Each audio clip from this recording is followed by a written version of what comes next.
Mon message sur la royauté ne concerne pas tout le monde, mais il concerne tout le monde, sauf que tout le monde ne le comprend pas encore bien. La royauté dont je parle fait référence à une position d'honneur, d'influence, d'élévation, de responsabilité, de gouvernement, de pouvoir, de commandement. Quiconque quitte une sphère dans le monde dans lequel nous sommes s'élève, ou plutôt est élevé à une position d'autorité, de responsabilité, d'influence, d'impact. Ça fait partie de ce qu'on appelle la royauté. Donc dans la royauté, on parle de quelqu'un qui est là et quelqu'un qui subitement vient de monter. Que ce soit dans le secteur public, dans le secteur privé, qu'importe, c'est qu'il a quitté une place, il vient de monter. Appel à la royauté signifie que quelles que soient les blessures de ton passé, quel que soit là où la vie t'a déposé, quelle que soit la pauvreté, le manque, l'abandon, tout ça là, les viols, les rejets, quel que soit ce que tu as enduré, à l'intérieur de toi, il y a une étoile qui est attendue. Quel que soit là où tu es la terre, normalement, il y a ton nom, il y a une étoile associée à toi qui doit s'allumer et éclairer ta génération afin que les gens regardent ton étoile ou disent oh oui, oui, et ça doit se passer de temps vivant.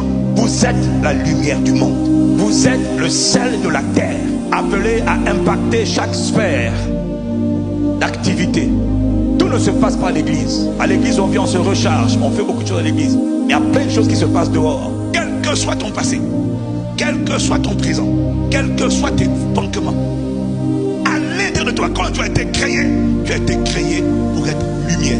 Tu as été créé pour briller. À l'intérieur de chacun d'entre nous, il y a un appel à la grandeur, il y a un appel à l'élévation, il y a un appel, pas à avoir un titre, mais à avoir une irradiation, à avoir un impact, à avoir une influence.